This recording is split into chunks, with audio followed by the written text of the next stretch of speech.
ফাকুৱাৰ দিনাই চন্দ্ৰগ্ৰহণ সমগ্ৰ ভাৰতত হ'ব দৃশ্যমান দিনৰ 3:20 আৰম্ভ হ'ব চন্দ্ৰগ্ৰহণ কাইলৈ ৰঙৰ উৎসৱ ফাকুৱা 3 আৰু 4 তাৰিখে দেশৰ ভিন্ন প্ৰান্তত ৰঙৰ উৎসৱ পালন কৰা দেখা যাব তাৰে মাজত বছৰটোৰ প্ৰথমটো চন্দ্ৰগ্ৰহণ লাগিব 3 মাৰ্চত দিনৰ 3:20 আৰম্ভ হ'ব চন্দ্ৰগ্ৰহণ অসম তথা উত্তৰ পূবত পৰিব এই চন্দ্ৰগ্ৰহণৰ প্ৰভাৱ আৰু গ্ৰহণ অন্ত পৰিব সন্ধিয়া 6:47 অৰ্থাৎ 3 ঘণ্টা 27 মিনিটলৈকে থাকিব এই গ্ৰহণৰ প্ৰভাৱ মিজোৰাম নাগালেণ্ড মণিপুৰ অসম আদিতো স্পষ্ট ৰূপত দৃশ্যমান হ'ব চন্দ্ৰগ্ৰহণ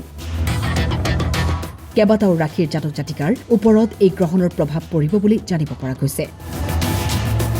শুনক কি ক'লে এষ্ট্ৰলজাৰ কিৰয়ঙে সকলোৱে আমি জানো যে অহা 3 মাৰ্চ হোলী হ'ব ফাকু হ'ব কিন্তু এই বছৰত 3 মাৰ্চৰ দিনা গ্ৰহণ পৰিছে চন্দ্ৰগ্ৰহণ আৰু ব্লাড মুন দেখা যাব মানে পাৰ্টিকুলাৰ এই গ্ৰহণৰ সময়ছোৱাত চন্দ্ৰ তাম্ৰবৰ্ণৰ হৈ যাব লাহে লাহে ব্লাডৰ নিচিনা দেখা ব্লাড মুনৰ নিচিনা দেখা পাব আৰু 2 তাৰিখে পূৰ্ণিমা লাগিব 2 মাৰ্চ আবেলি পৰত পূৰ্ণিমা লাগি যাব ফাগুন পূৰ্ণিমা আৰু সকলোৱে জানে যে ফাগুন পূৰ্ণিমাত ফাকু মানে হোলী খেলা হয় ৰাধা আৰু শ্ৰীকৃষ্ণৰ অতি প্ৰিয় উৎসৱ গতিকে 2 মাৰ্চৰ দিনা আবেলি 5:42 পৰা মানে 5:42 PM পৰা